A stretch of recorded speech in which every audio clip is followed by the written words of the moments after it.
There are moments in history when a single second changes everything. A chance encounter, a wound, a decision made under pressure, and from that moment, ripples spread outward, touching lives across continents, across generations.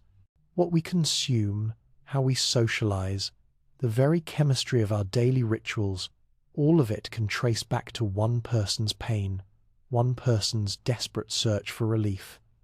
This is the story of such a moment.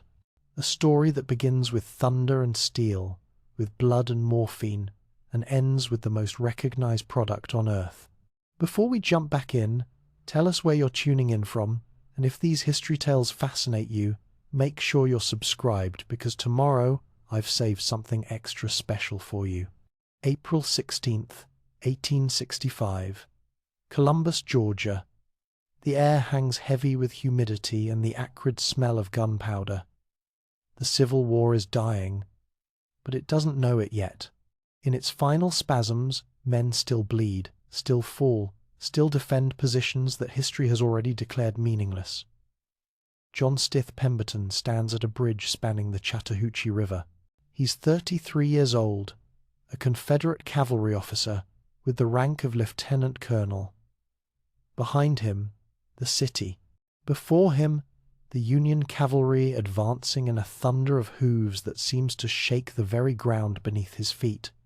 Consider for a moment what he sees. The dust rising like a brown curtain, the glint of sabres catching afternoon Sunday, the faces of men who've ridden hundreds of miles for this final push, this last violence before peace comes whether anyone wants it or not. The charge hits like a wave breaking against stone.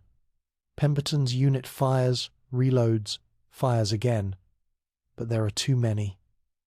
The line buckles, men scatter, and in the chaos steel finding flesh, a Union cavalryman's sabre arcs through the humid air.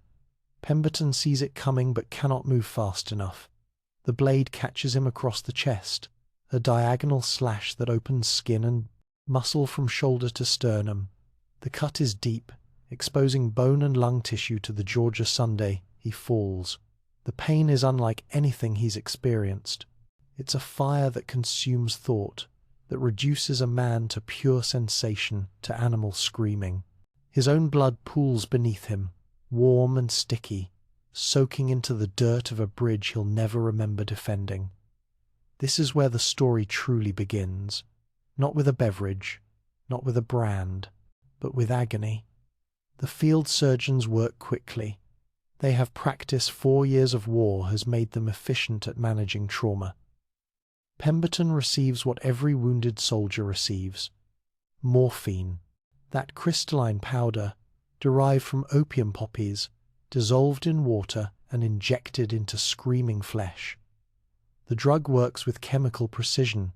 Morphine molecules flood into Pemberton's bloodstream, crossing the blood-brain barrier within seconds. They lock onto mu-opioid receptors throughout his nervous system, silencing the electrical screams of damaged nerve endings. The pain doesn't disappear, it becomes distant, manageable, almost dreamlike.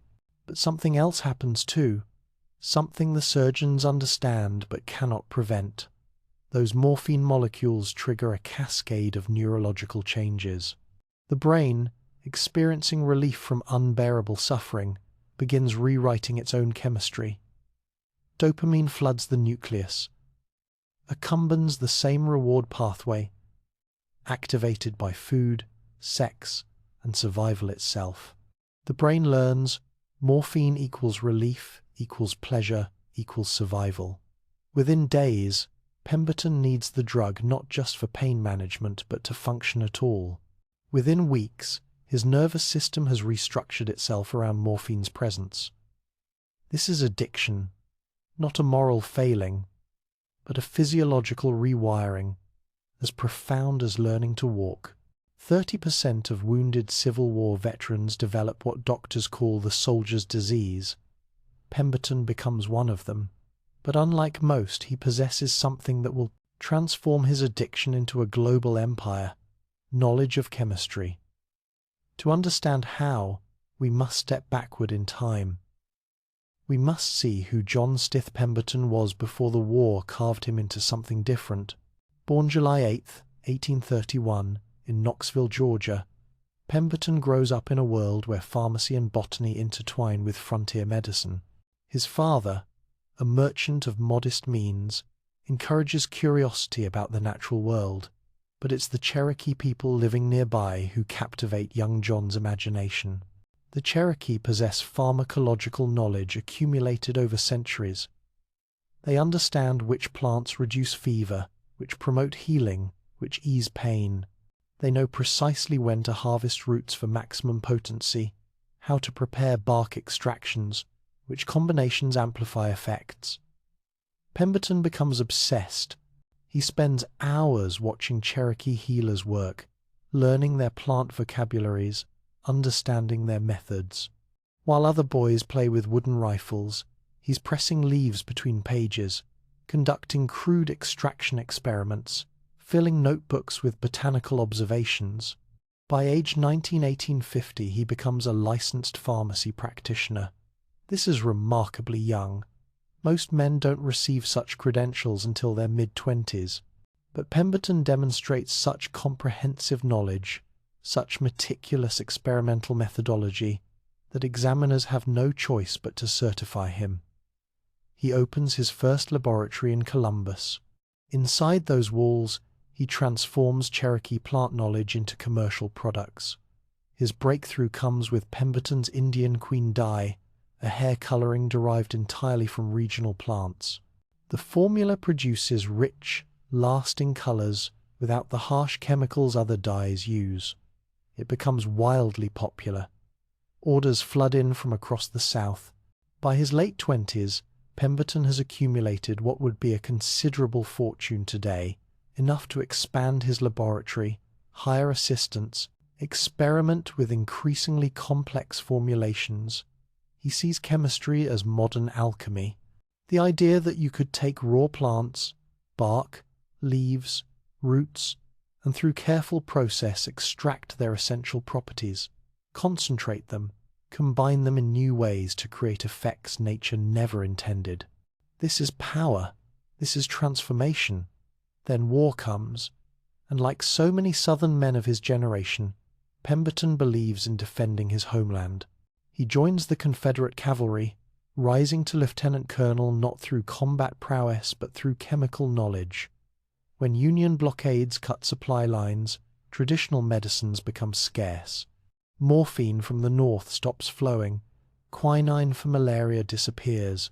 Wounded men suffer with nothing for pain but whiskey and willpower. Pemberton becomes invaluable.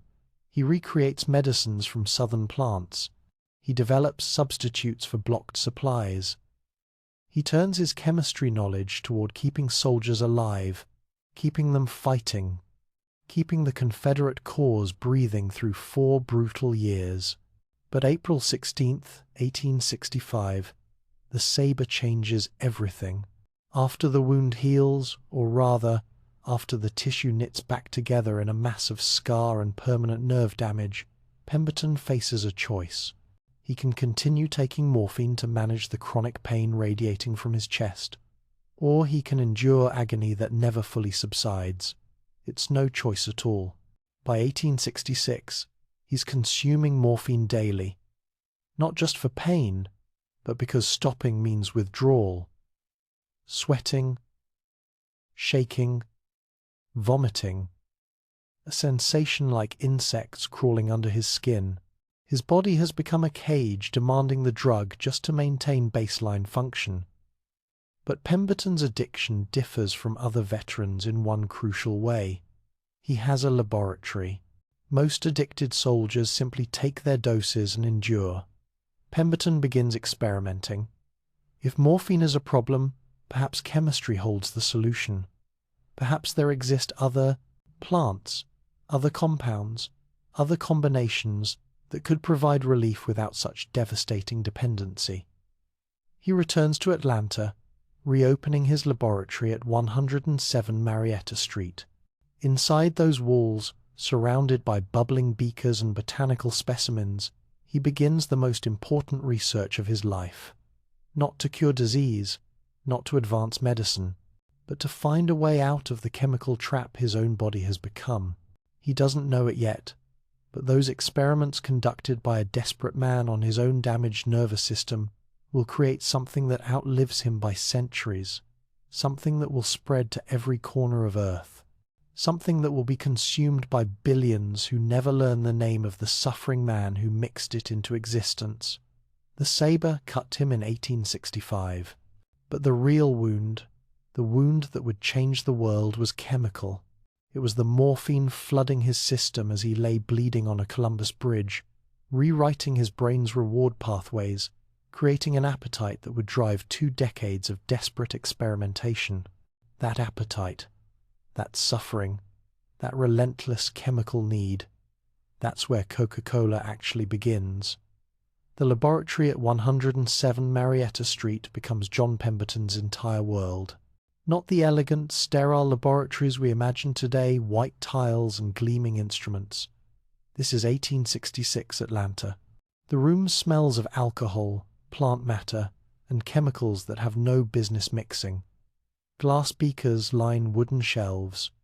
Botanical specimens hang drying from ceiling rafters. And at the center of it all, a man conducting experiments on the only test subject he trusts completely, himself. Pemberton's morphine consumption has reached alarming levels. 60 grains per day, 4 times what would kill a non-addicted person. His body has adapted, metabolizing the drug faster, demanding more to achieve the same effect. The pain from his chest wound never fully subsides, but now there's a second pain, the screaming need his nervous system generates when morphine levels drop even slightly. He begins with what he knows. Coca leaves from Peru have been used for centuries by indigenous peoples to combat fatigue, suppress hunger, and provide stamina at high altitudes. Spanish conquistadors documented their effects. European chemists recently isolated the active compound, cocaine.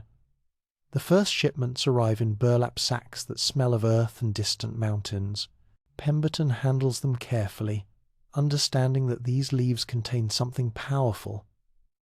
He begins extraction experiments, using various solvents to concentrate the alkaloids. The process is meticulous. Grind the leaves to powder, soak in alcohol to dissolve the cocaine, filter, evaporate, test, record every variable temperature, time, concentration, each batch slightly different, each one tested on his own morphine-ravaged system.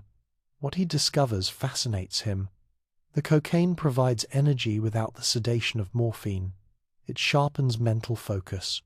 It produces euphoria similar to morphine, but with clarity instead of fog. Most importantly, it seems to reduce his morphine cravings. But cocaine alone is too harsh, too stimulating. It makes his heart race, his hands shake. He needs something to balance it, to smooth its sharp edges. He turns to cola nuts from West Africa. Traditionally chewed by warriors before battle, these seeds contain caffeine and theobromine stimulants, yes, but gentler than pure cocaine. Combined, they create synergy. The cocaine provides immediate lift. The caffeine sustains it.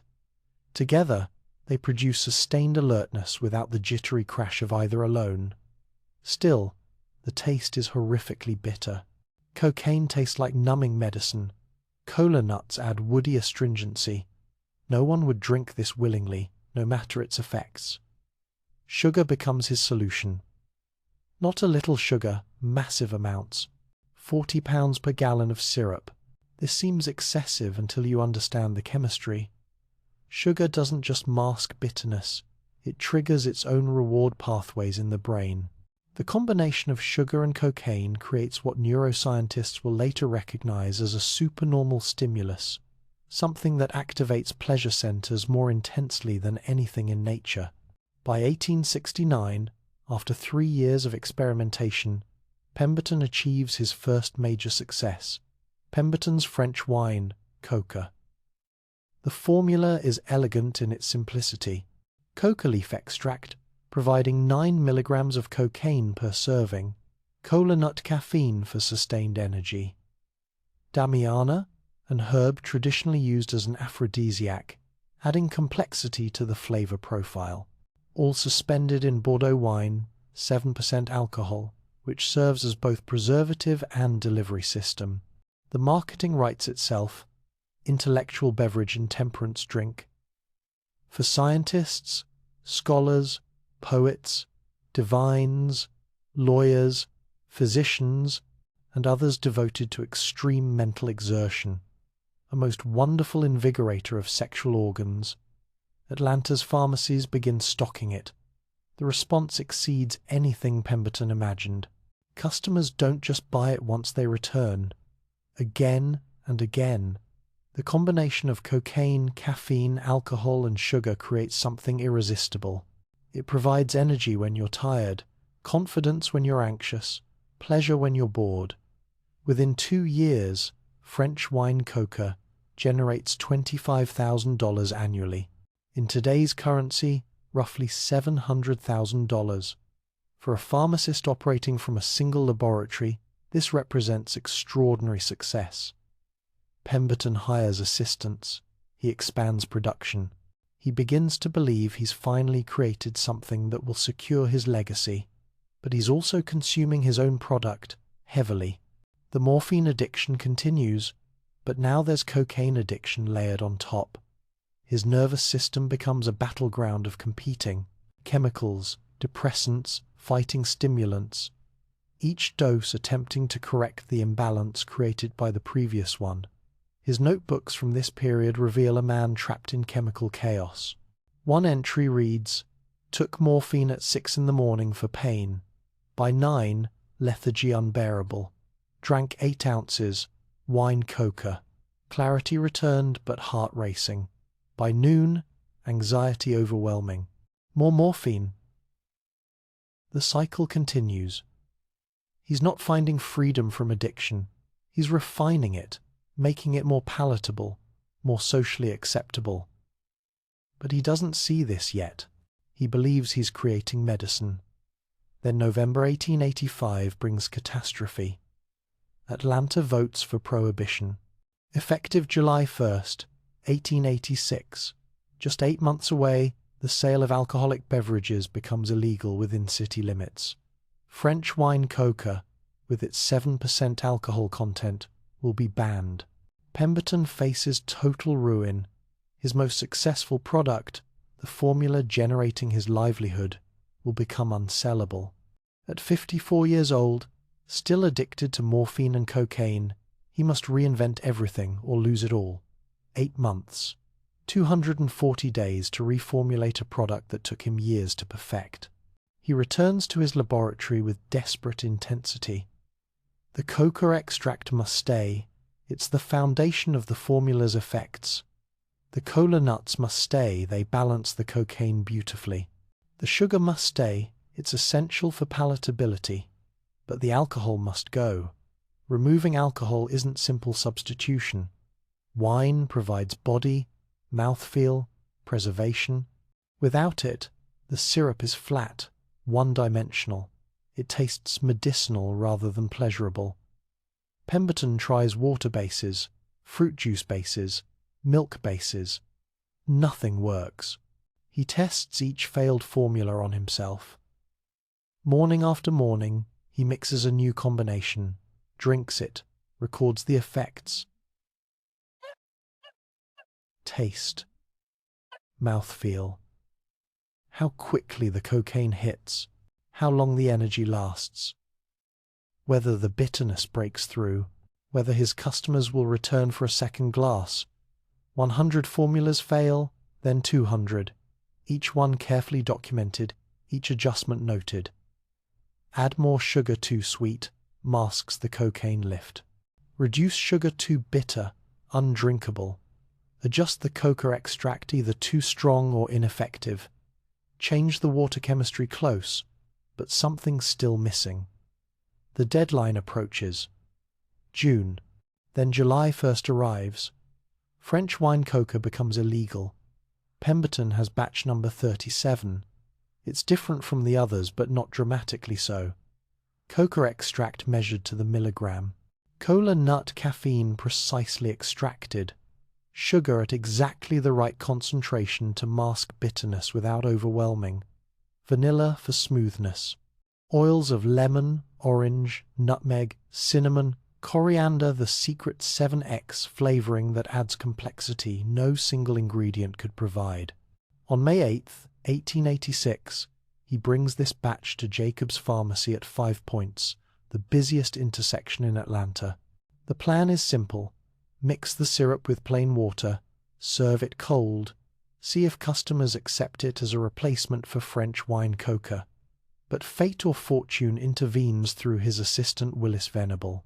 Venable is working the soda fountain, the marble counter where carbonated water gets mixed with flavored syrups. When Pemberton asks him to mix the new formula, Venable reaches for the wrong tap. Instead of plain water, he uses carbonated water from the fountain. Those first bubbles rise through the dark syrup. The carbonation carries flavor compounds directly to the nose, intensifying the aroma. The carbon dioxide creates a tingling sensation on the tongue that distracts from any remaining bitterness. The bubbles make the drink feel lighter, more refreshing, transforming medicine into pleasure. Pemberton tastes it and immediately understands. The carbonation doesn't just improve the drink, it completes it. This accidental discovery transforms everything. Wine provided body and complexity. Carbonation provides excitement and refreshment. The cocaine still delivers its lift. The caffeine still sustains energy. The sugar still triggers reward pathways. But now there's effervescence, a sensory experience that makes each sip feel celebratory. This is no longer a medicinal tonic you tolerate for its effects. This is something you desire for its own sake. Something you crave. Something you'll pay for not because you need it, but because it makes you feel good. Pemberton has accidentally created pleasure itself in liquid form. His bookkeeper, Frank Robinson, possesses perfect Spencerian penmanship, the flowing, elegant handwriting style taught in business schools. He suggests combining the names of the two main ingredients, Coca-Cola, but he makes a crucial change. Instead of keeping the K from cola, he uses C for visual harmony. Coca-Cola written in flowing script creates a balanced, memorable image. That script, Robinson's handwriting, will become one of the most recognized symbols on Earth. More people will identify it than most national flags. That simple decision about spelling and style is worth billions in brand value. The first advertisement appears May 29, 1886, in the Atlanta Journal. Coca-Cola, delicious, refreshing, exhilarating, invigorating. Each word carefully chosen.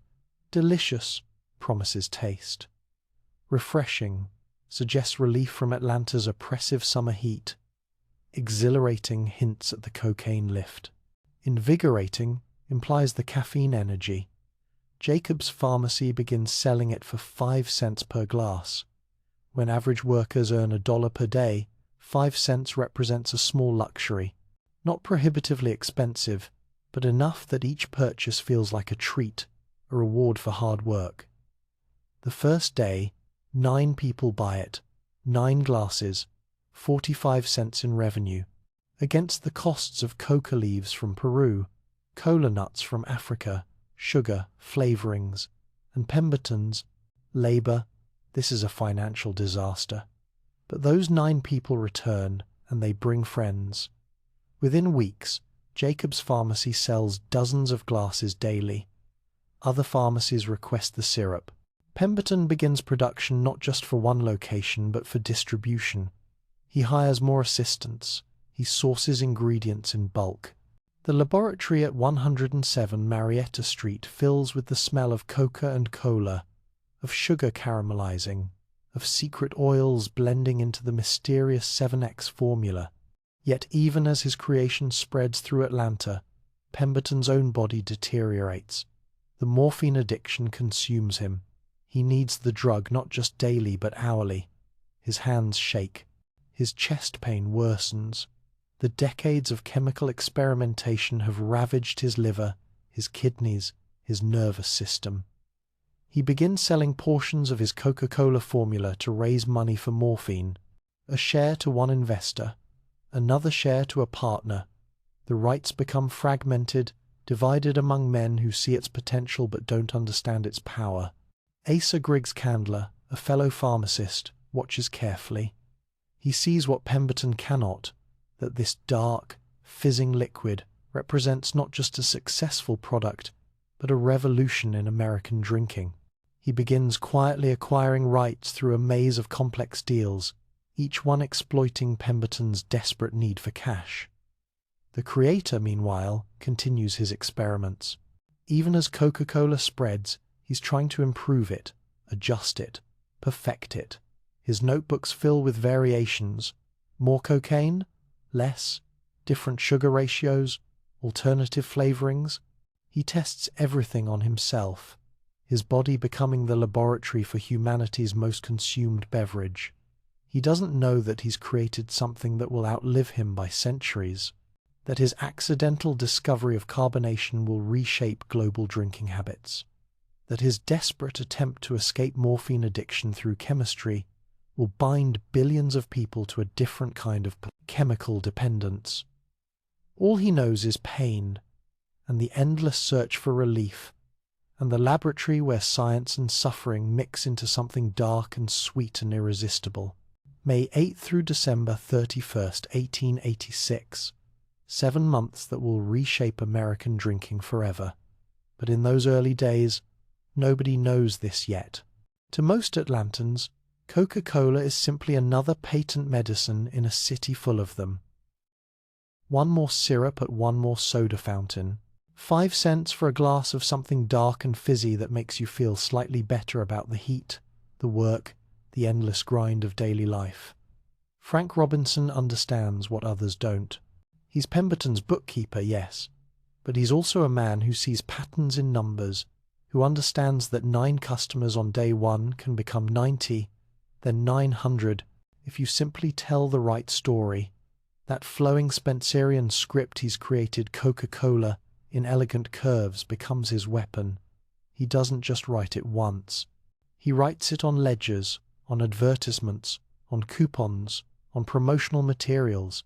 Everywhere ink can go, those 2 words flow in Robinson's distinctive hand. The first newspaper advertisement costs Pemberton money he doesn't have, but Robinson insists. On May 29th, the Atlanta Journal runs a simple notice. Coca-Cola. Delicious, refreshing, exhilarating, invigorating. The new and popular soda fountain drink containing the properties of the wonderful coca plant and the famous cola nuts. 23 words that tell you almost nothing about what it tastes like, but everything about how it should make you feel. The response is gradual, not explosive, but steady. 10 glasses sold the second day, 15 the third. By week's end, Jacob's Pharmacy is selling 40 glasses daily. The pattern matters more than the numbers each customer returns, and most bring someone new. This is unusual. Patent medicines typically sell once. You buy a bottle of liver tonic, try it, realize it does nothing, never buy it again. But Coca-Cola creates different behavior. People finish their glass and immediately want another. Not tomorrow, not next week, now. The cocaine explains some of this. 9 milligrams per serving isn't enough to create obvious intoxication, but it's enough to trigger dopamine release in the nucleus accumbens, the brain's reward center. That first sip creates a subtle lift, a brightening of mood, an edge of energy that feels natural rather than drug-induced. The caffeine sustains it. While cocaine peaks quickly and fades within 30 minutes, caffeine provides hours of gentle stimulation. The combination creates a wave of alertness that feels smooth, controlled, productive. But the real genius is the sugar. 40 pounds per gallon means each glass contains roughly 26 grams, about 6 teaspoons.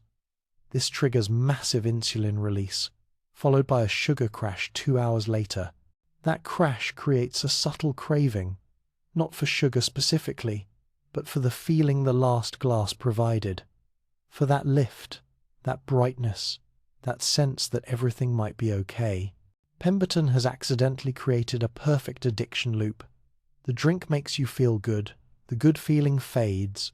You attribute the fading to external circumstances, fatigue, stress, heat, rather than to the drink itself. So, you return for another glass to recapture that feeling. The cycle repeats. By summer, Jacob's pharmacy can barely keep up with demand. Other pharmacies notice. They approach Pemberton, requesting syrup for their own fountains.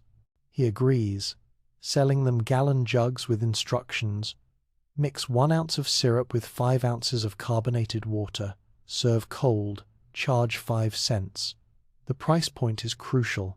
At $1 per day average wages, 5 cents represents affordable luxury. It's less than a beer cost before Prohibition. It's comparable to a newspaper. It's expensive enough to feel like a treat, cheap enough to buy daily without guilt. Atlanta swelters through June, July, August. Temperatures routinely exceed 95 degrees Fahrenheit. Humidity makes the air feel like warm soup.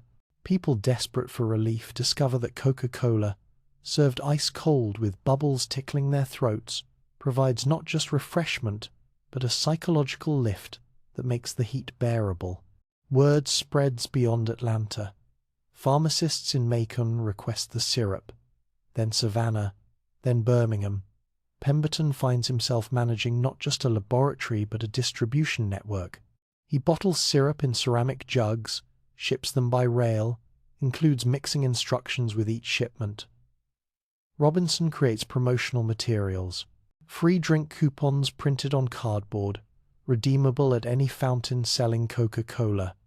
Try it once, you'll come back forever, becomes an unofficial slogan. And its true redemption rates exceed 90%, and most coupon users become regular customers. But even as Coca-Cola spreads through the South, Pemberton deteriorates. His morphine consumption has reached catastrophic levels. 60 grains daily, a dose that would stop most people's breathing within minutes. His body has adapted, but at terrible cost. His liver struggles to process the constant chemical assault. His kidneys fail to filter toxins efficiently. His heart works overtime against vessels constricted by years of drug use. He needs money, constantly. Not for living expenses, those are modest, but for morphine. The drug costs more than his pharmacy generates. He's created a product people crave, but his own cravings consume his profits faster than customers can buy. So, he begins selling pieces of his creation. First, he sells a share to Willis Venable, the assistant who accidentally discovered carbonation, then to other investors.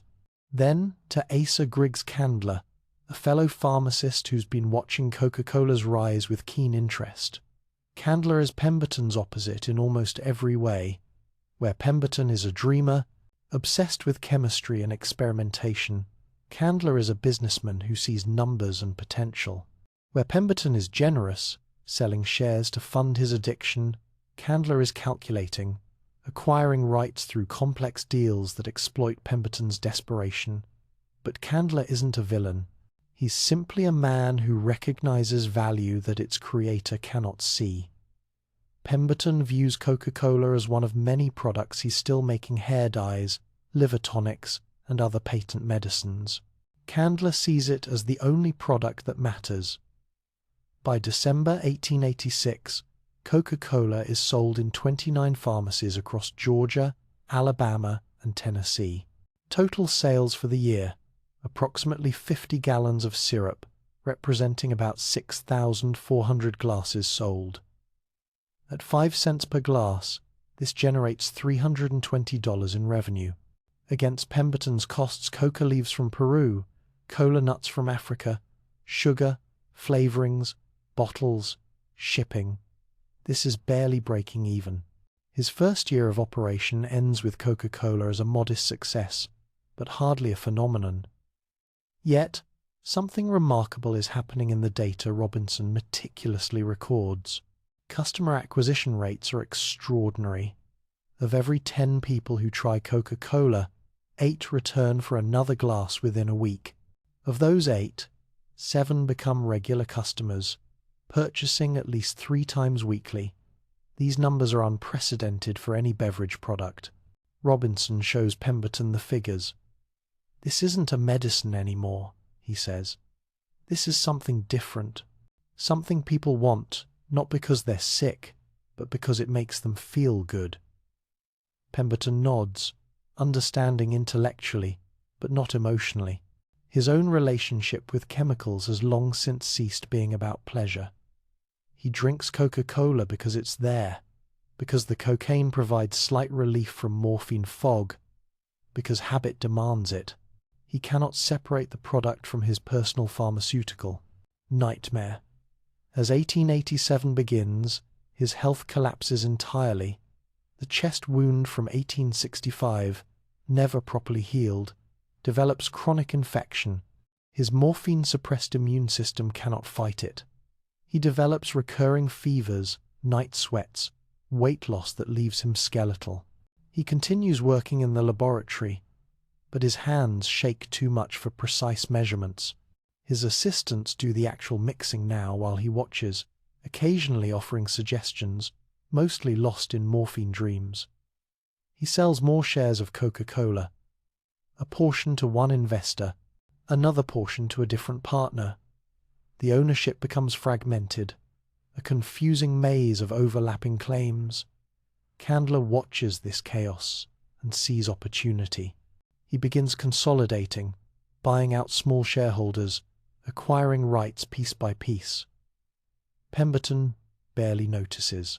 He's too focused on the next dose, the next moment of relief, the endless cycle of pain and chemical respite. He's created something that millions will crave, but his own cravings destroy any ability to capitalize on his creation. By summer 1887, he's bedridden more often than not. He weighs perhaps 100 pounds, his body consumed by disease and decades of drug use. When he does venture to the laboratory, he sits in a chair while others work, his eyes glazed, his mind somewhere between alertness and unconsciousness. On August 16, 1888, at age 57, John Stith Pemberton dies. The official cause is listed as stomach cancer, but it's really the accumulated damage of 23 years of morphine addiction, layered with cocaine use, compounded by an infected wound that never healed. 48 people attend his funeral. Not hundreds, not even 100.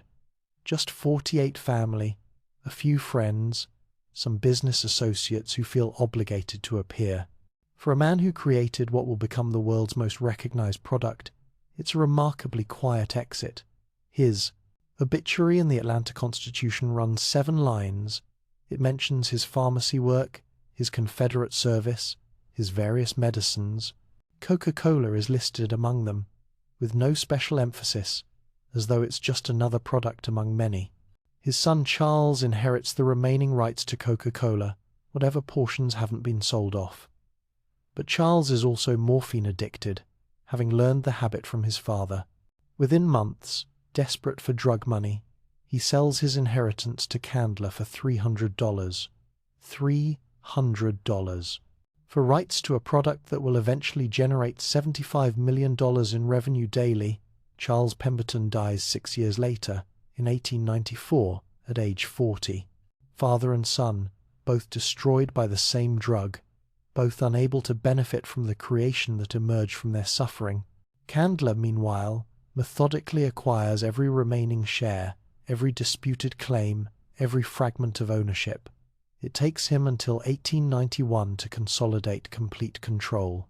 His total investment, $2,300. This will be recognized as the best business deal in American history. But it's only possible because the creator was too broken by addiction to see what he'd made, too desperate for his next dose to fight for fair value, too consumed by pain to understand that his attempt to escape suffering had created something that would outlive empires. As 1891 ends, Asa Griggs Candler owns Coca-Cola entirely. Pemberton is 3 years dead, forgotten by almost everyone except his family. The formula he created through decades of self-experimentation, the accidental discovery of carbonation, the precise balance of cocaine and caffeine and sugar that triggers cascading pleasure responses in the human brain. All of it now belongs to someone else. But Pemberton's ghost haunts every glass.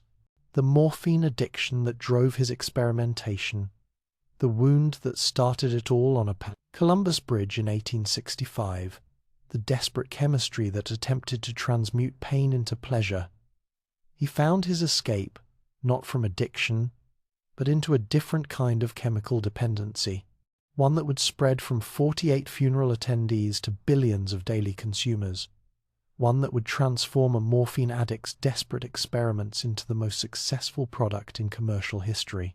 The conquest begins not with armies or advertising, but with 5-cent glasses at Atlanta soda fountains, with Frank Robinson's elegant script, with the subtle hook of cocaine and caffeine and sugar working together on brains that evolved to crave exactly this combination of stimulation and reward.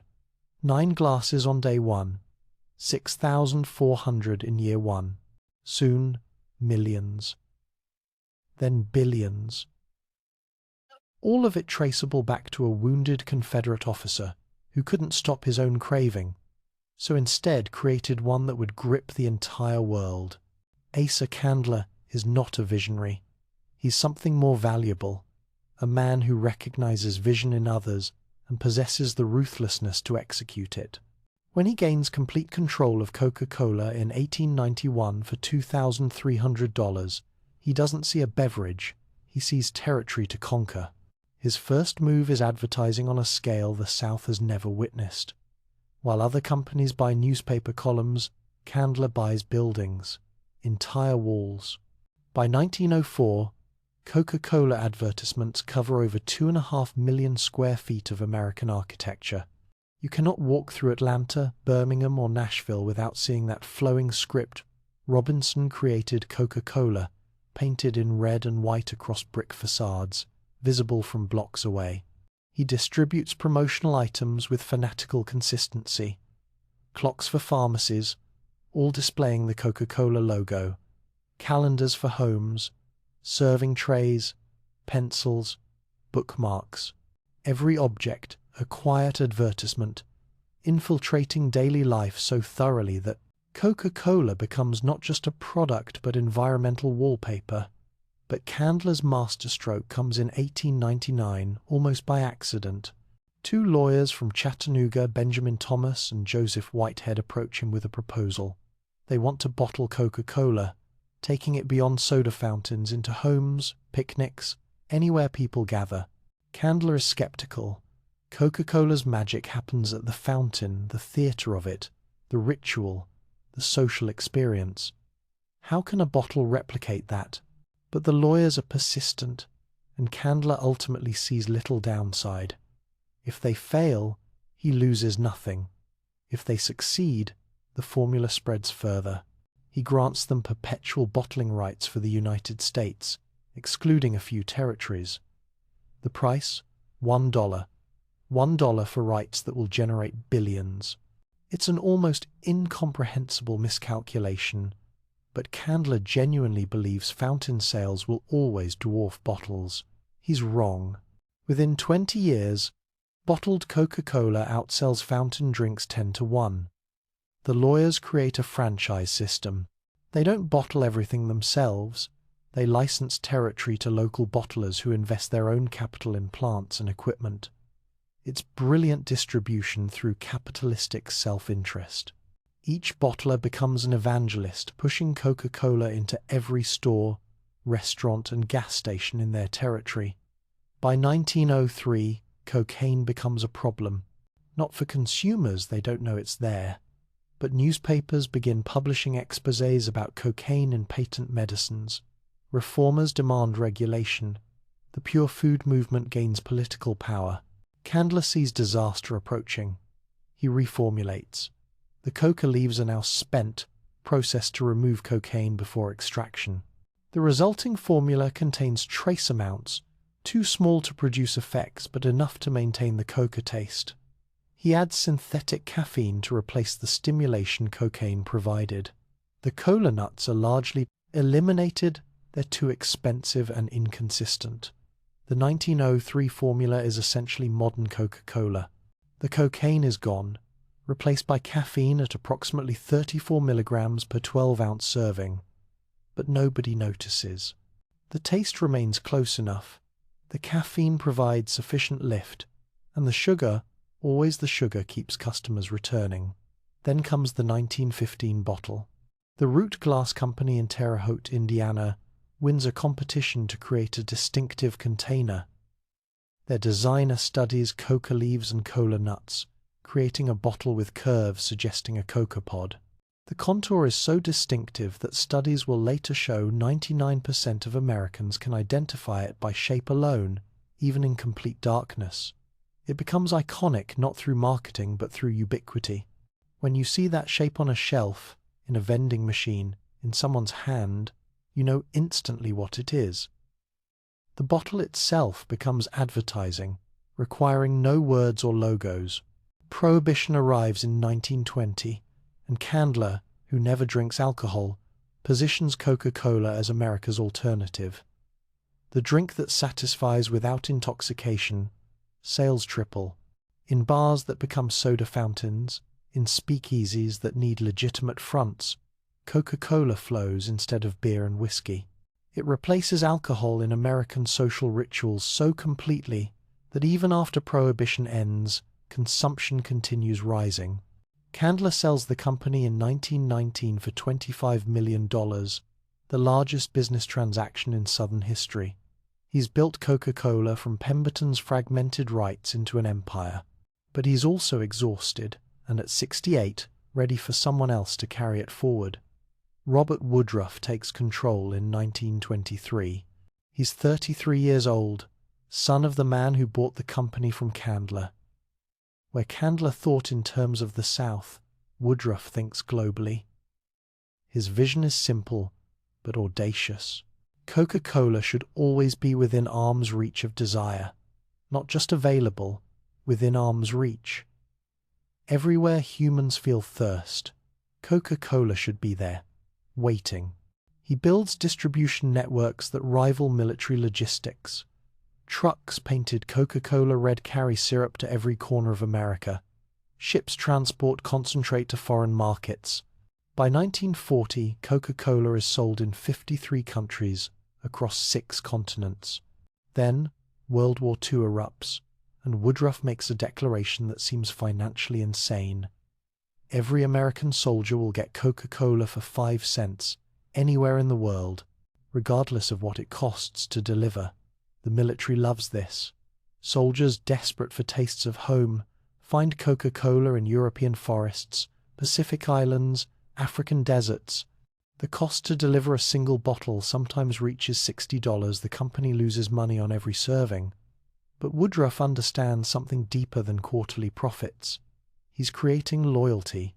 He's associating Coca-Cola with American identity, with victory, with coming home. Soldiers who drink it in foxholes will crave it in peacetime. They'll buy it for their children. They'll associate its taste with survival, with brotherhood, with the most intense experiences of their lives. The military ships 64 complete bottling plants to battle zones. These aren't small operations. They're industrial facilities capable of producing thousands of bottles daily, assembled in war zones under enemy fire. By 1945, American forces have consumed 10 billion bottles. German and Japanese forces capture Coca-Cola occasionally. They attempt reverse engineering, chemical analysis, trying to replicate the flavor. They fail. The merchandise 7X formula, those secret oils Pemberton blended, remains mysterious. Without knowing precise ratios, temperature curves, processing sequences, they cannot recreate it. When veterans return home, they bring Coca-Cola cravings with them. They introduce it to their families. Sales explode beyond anything pre-war levels suggested. The 5-cent investment in soldier loyalty returns billions in lifetime value. By 1950, Coca-Cola has transcended beverage status. It's embedded in American identity. It's what you drink at baseball games, at drive-in movies, at family dinners. It's Independence Day and Christmas morning. It's childhood and first dates and road trips. Woodruff's arm's-reach strategy succeeds beyond imagination. You can buy Coca-Cola at gas stations, grocery stores, restaurants, vending machines, schools, hospitals, airports.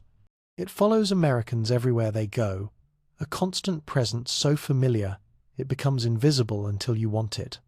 Then suddenly, it's always there, within reach, exactly as Woodruff promised. The empire Candler built from Pemberton's pain now spans the globe.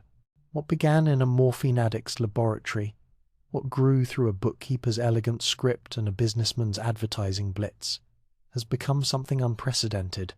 A product consumed by hundreds of millions, present in daily life from childhood through old age, recognized by shape and taste across cultures and languages. And yet, through all this growth, the formula remains essentially unchanged since 1903. The same sugar ratio, the same caffeine dose, the same mysterious 7X flavoring that nobody outside two sworn executives knows completely. Pemberton's desperate chemistry, refined by Candler, protected by Woodruff, has achieved a permanence most companies never reach. The empire is built. Now comes the question: can it last forever? April 23rd, 1985. The Coca-Cola Company makes an announcement that will become a cautionary tale, studied in business schools for generations. After 99 years, they're changing the formula. New Coke launches with scientific precision. The company has conducted 200,000 taste tests. Consumers prefer the new formula: sweeter, smoother, less bite.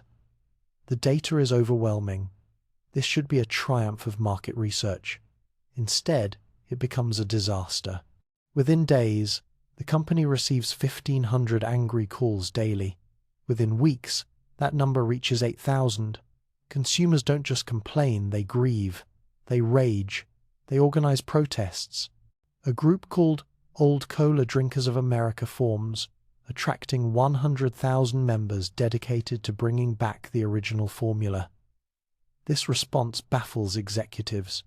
It's just a beverage, just carbonated sugar water with caffeine. Why does changing it feel like betrayal? Because Coca-Cola has transcended product status. For millions of Americans, it's memory itself in liquid form. It's childhood summers and first dates. It's grandparents and road trips and everything that felt safe and permanent. Changing the formula doesn't just alter taste. It suggests that nothing is stable, nothing sacred, nothing beyond corporate manipulation. The calls become desperate. People stockpiling cases of old Coca-Cola before it disappears. Others filing lawsuits, some claiming the change has caused emotional distress requiring therapy. The company has accidentally revealed something profound. They don't control Coca-Cola anymore. The culture does. 77 days after New Coke launches, Coca-Cola Classic returns. The company frames it as listening to customers, but it's really surrender. They've learned that some products become bigger than their manufacturers. That loyalty, once established at neurological levels, cannot be redirected by market research. But why such intensity? Why do people care so deeply about a drink? The answer lies in how Coca-Cola interacts with human neurology. In 1999, researchers using MRI scanners make a startling discovery. When people drink Coca-Cola, specific brain regions light up the same areas activated by seeing beloved family members, by hearing familiar music from formative years, by experiencing nostalgia. The drink triggers the hippocampus, where memory formation occurs. It activates the amygdala, which processes emotional significance. Most remarkably, it stimulates the nucleus accumbens, the reward center, creating a dopamine release similar to what Pemberton experienced with morphine, though far milder. This isn't accident. This is chemistry refined over generations to hit precise neurological targets. The sugar provides immediate reward. The caffeine creates alertness and improved mood. The carbonation stimulates the trigeminal nerve, adding a sensory dimension beyond taste. The phosphoric acid creates bite at pH 2.5 more acidic than lemon juice that makes each sip feel refreshing rather than cloying. Together, these elements create what neuroscientists call a supernormal stimulus, something that activates reward pathways more intensely than natural foods ever could. Evolution shaped human brains to seek calories and caffeine, but nothing in nature combines them with such precision, such concentration, such carefully engineered palatability. The loyalty isn't rational, it's biochemical. Each Coca-Cola consumed strengthens neural pathways associating the drink with reward. After years of consumption, those pathways become so robust that the mere sight of the bottle, the sound of carbonation, even the red and white logo trigger anticipatory pleasure before the first sip. This explains why the company can charge premium prices, why consumption continues despite health concerns, why people drive past cheaper alternatives. The brain has learned Coca-Cola equals reward. That learning, repeated thousands of times, becomes unshakable. By 2000, Coca-Cola produces 1.9 billion servings daily. Consider that number. Nearly 2 billion individual consumption events every 24 hours. If each serving were placed end to end, they'd stretch to the moon and back 4,000 times. Daily. The distribution network required to deliver this is staggering. 225 bottling partners operating 900 plants across every continent except Antarctica. Delivery trucks, reaching 99.7% of Earth's population within 72 hours. Vending machines numbering 3.5 million, each one a small red shrine pulsing with refrigerated availability. The formula itself remains locked in a vault at the World of Coca-Cola Museum in Atlanta. Only 2 executives know it completely. Their identities corporate secrets. They cannot travel together. If one dies, the other trains a replacement. This security seems excessive for a recipe, but the formula isn't just ingredients, it's precise ratios, processing temperatures, mixing sequences that create something unreplicable without complete knowledge. Competitors have tried reverse engineering it for over a century. Chemical analysis reveals the components: carbonated water, sugar, caramel color, phosphoric acid, natural flavors, caffeine. But natural flavors hides the crucial secret, the 7x mixture Pemberton created. Those specific oils in specific proportions create a taste profile that remains unique despite thousands of cola imitators. The company tests each batch against the master formula. Any deviation, no matter how slight, gets rejected. This consistency matters immensely. Coca-Cola must taste identical whether consumed in Atlanta or Tokyo, whether purchased in 1990 or 2020. The brain's learned association depends on predictability. Change the taste even marginally, and you break the neurological connection built over decades. In 1950, the company made one significant change, switching from cane sugar to high-fructose corn syrup in American markets. This saved approximately $3 million annually, while creating a sweeter taste profile. International markets kept cane sugar, creating what connoisseurs call Mexican Coke, bottled with real sugar, tasting subtly different from American versions. Interestingly, American consumers didn't revolt against this change like they did with New Coke. Why? Because it happened gradually, region by region, without announcement. The brain adapted slowly, maintaining the association between Coca-Cola and reward even as the sweetness shifted. The lesson: change can succeed if implemented invisibly. The New Coke disaster taught another lesson.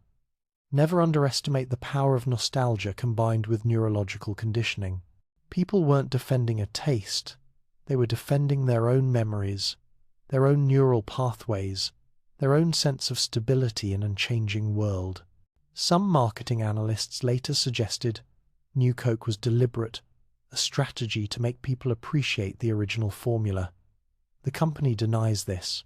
The truth is simpler and more profound. They genuinely didn't understand that they'd created something neurologically addictive, emotionally significant, and culturally irreplaceable. Pemberton's morphine addiction drove him to create a formula that triggers similar reward pathways. Candler's marketing embedded it in American culture. Woodruff's global expansion made it universal.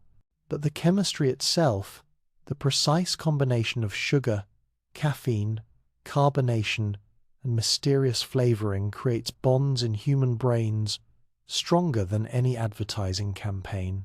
By 2000, Coca-Cola has achieved something unprecedented, a product consumed by billions, craved by millions, defended with emotional intensity by people who've never considered why they prefer it. They just know they do. They know that when they see that contour bottle, those red and white colors, that flowing script, something in their brain activates. Anticipation, reward, home. The chemistry of loyalty isn't just about ingredients. It's about repetition building neural pathways. It's about associating flavors with moments, childhood, celebration, comfort. It's about making a product so available, so consistent, so deeply woven into daily life that choosing anything else feels wrong at a level deeper than conscious thought. Pemberton sought escape from morphine through chemistry.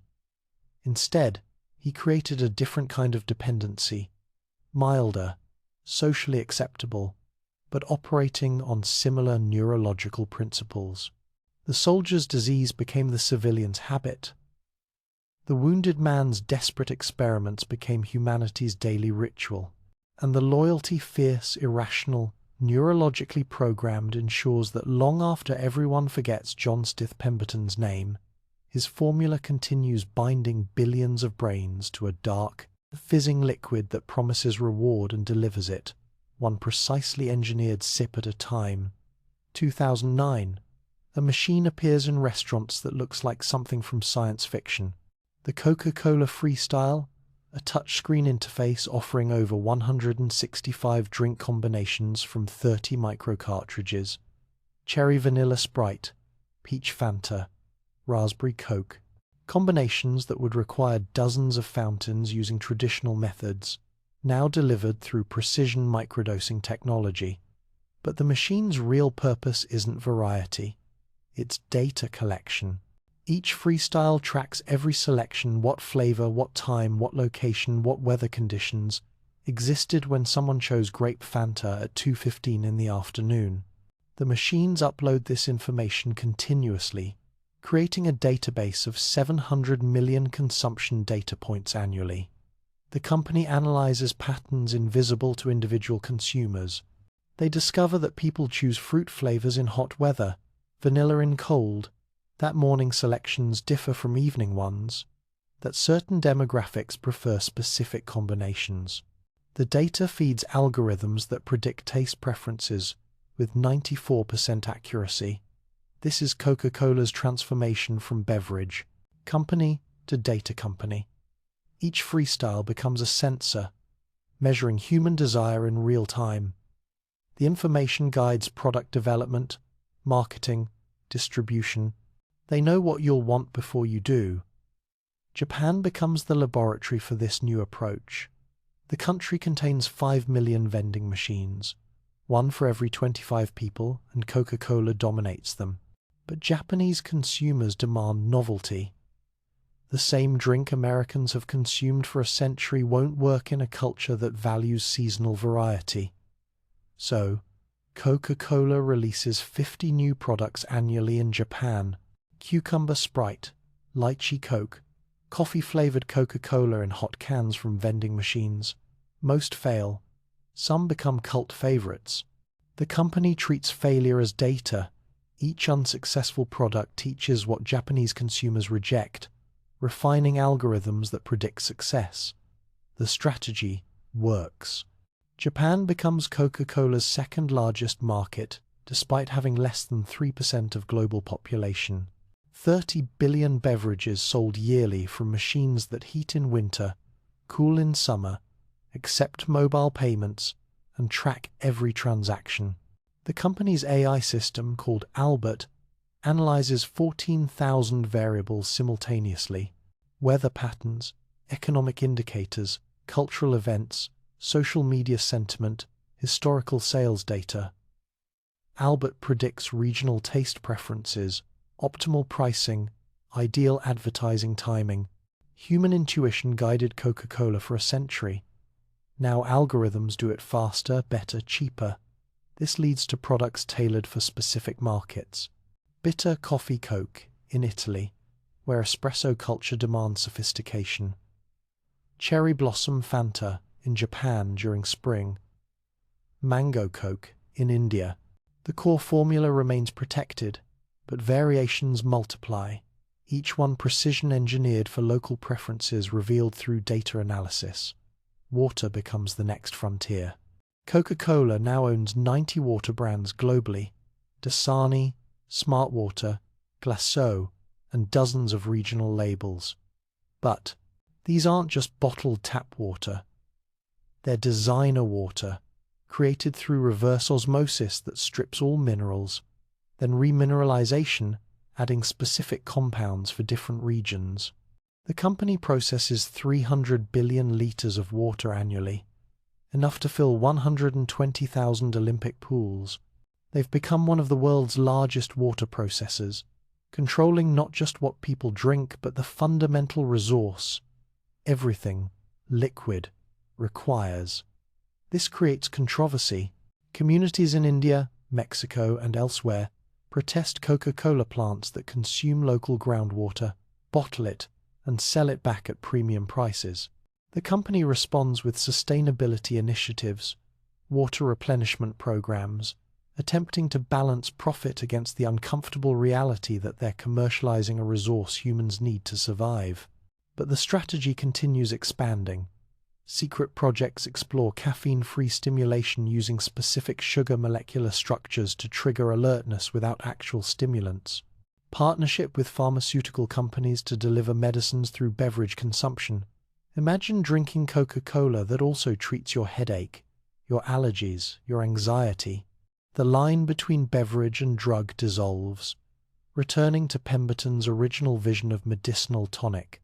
By 2025, Coca-Cola operates in every country except North Korea and Cuba, the final holdouts against American commercial infiltration. Vending machines exist on the International Space Station, specially designed for zero gravity.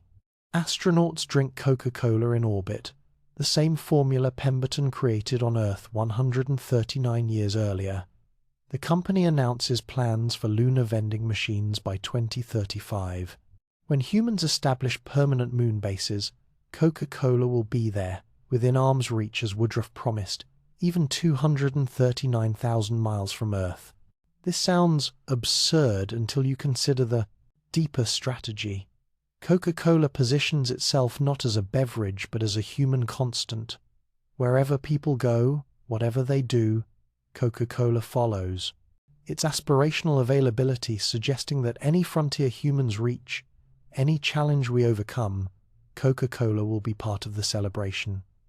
The technology enabling this would astonish Pemberton. His laboratory contained glass beakers and botanical specimens. Modern Coca-Cola research facilities use mass spectrometers, neural imaging, genetic analysis.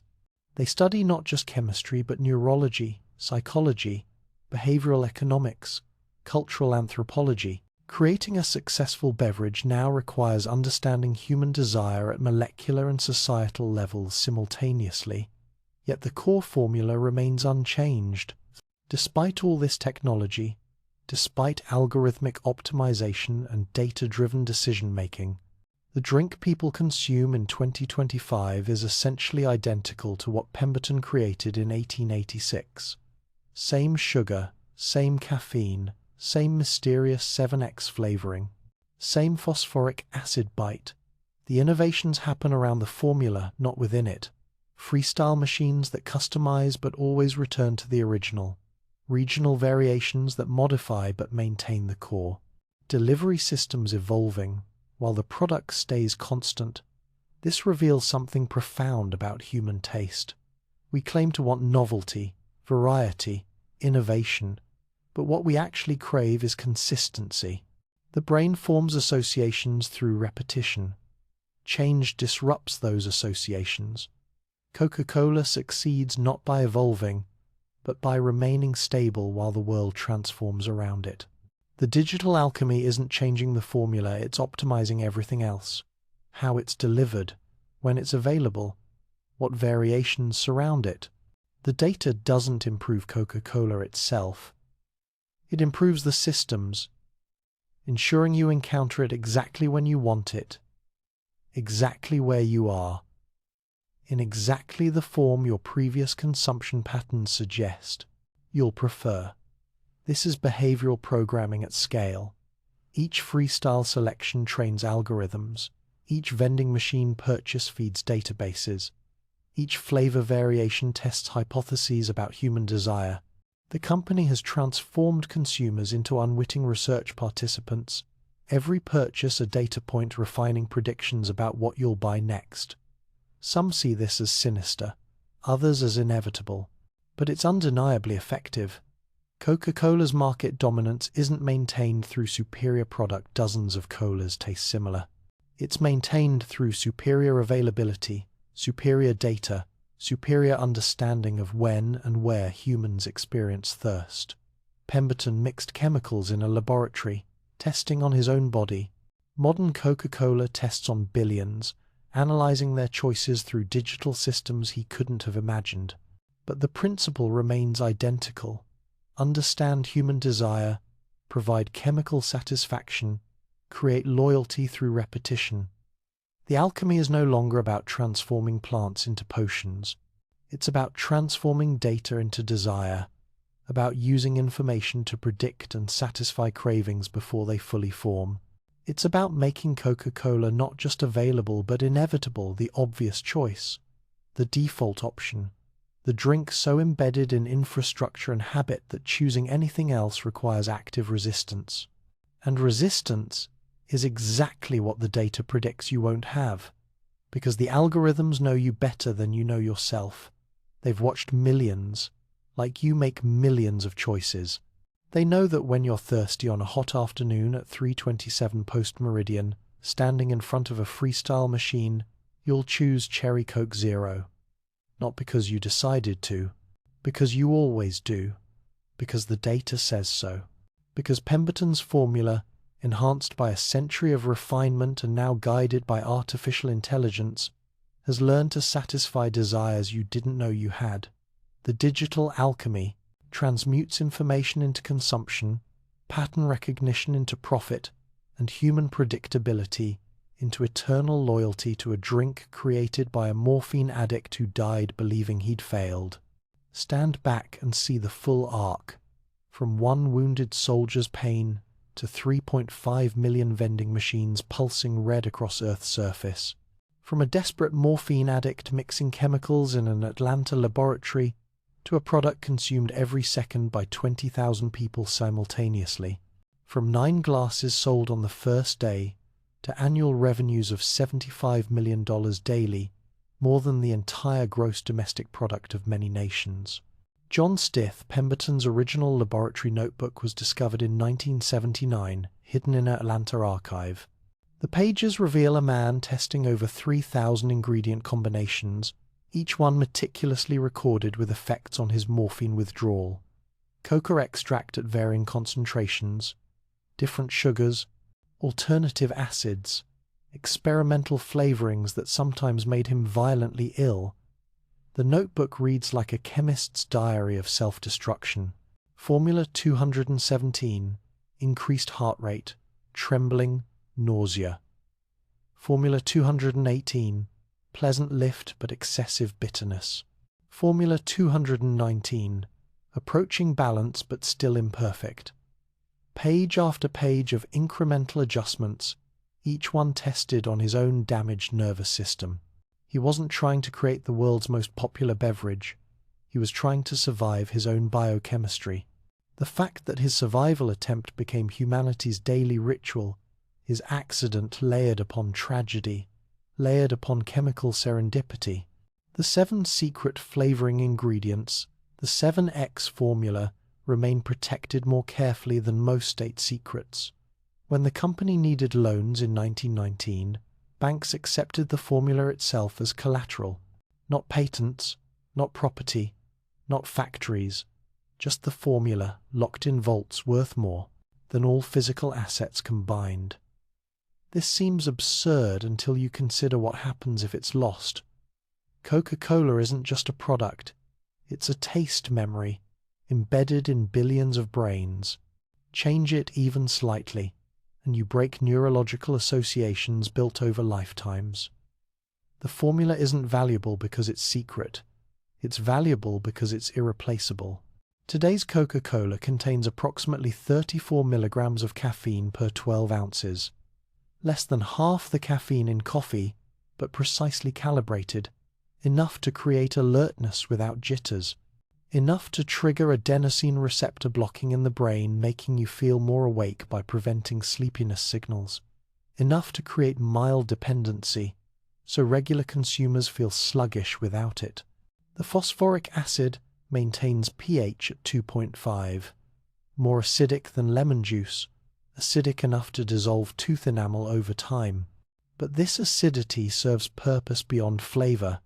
It prevents bacterial growth, allowing the drink to remain safe without refrigeration. It creates the distinctive bite that makes each sip feel refreshing rather than cloying. It's corrosive enough that Coca-Cola trucks carry hazardous material warnings, yet billions drink it daily without concern. Every second of every day, 20,000 Coca-Cola products are consumed globally. Imagine that. As you finish reading this sentence, 100,000 people took a sip. In the time it takes to blink, thousands more. The scale becomes incomprehensible. It's not a product anymore. It's a synchronized global behavior, a shared ritual transcending culture and language.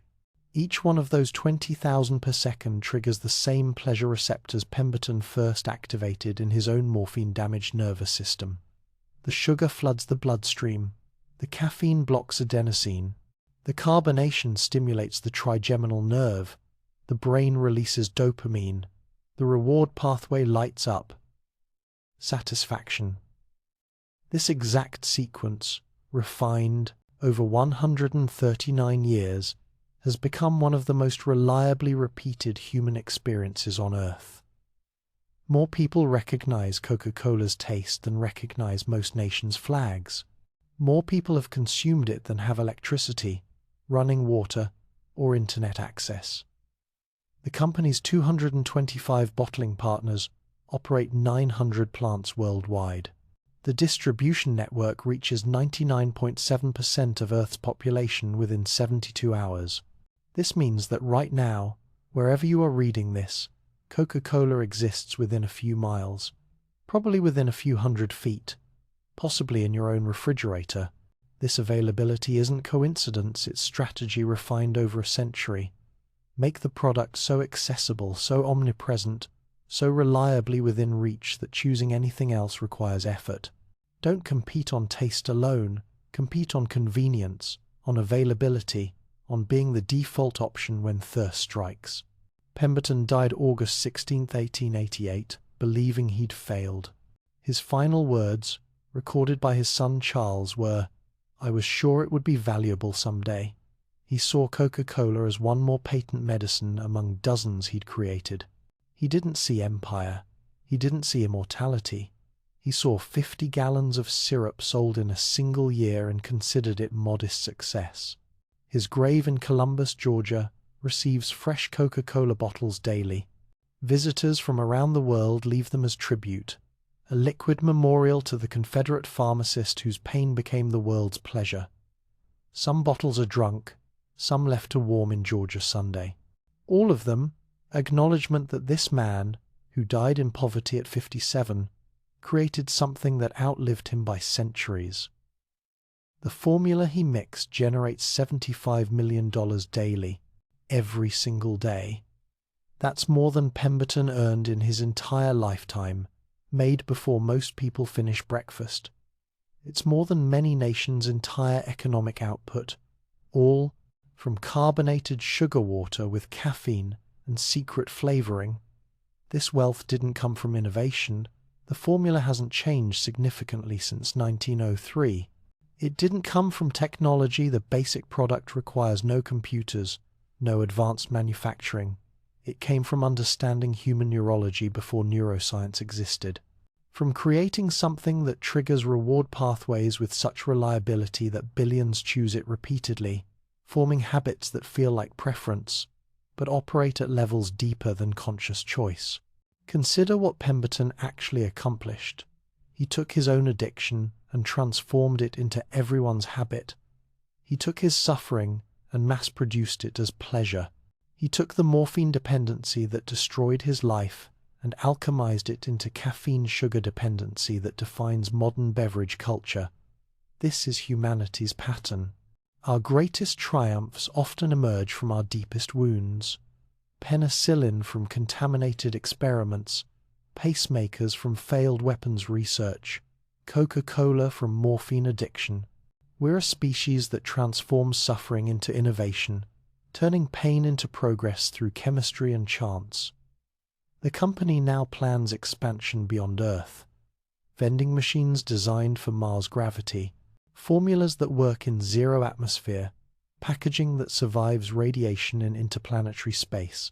When humans establish colonies on other worlds, Coca-Cola intends to be there, the same formula, the same taste, the same neurological satisfaction this time, triggering dopamine release in brains 225 million miles from the laboratory where it began. Pemberton's wound happened April 16, 1865.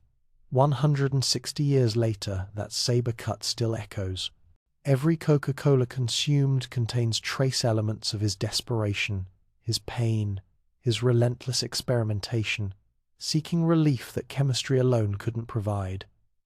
He found something else instead. Not escape from, addiction, but transformation of it. Not cure for suffering, but commercialization of pleasure. Not personal salvation, but global empire built on understanding what humans crave before they know they're craving it. The formula sits in a vault. 2 executives know it completely. When one dies, another learns. The chain continues unbroken since Pemberton first achieved that perfect balance of Coca and Cola, sugar and acid, caffeine and carbonation. The knowledge passes from generation to generation, protected like religious scripture, valuable beyond calculation. But the real formula isn't ingredients, it's understanding.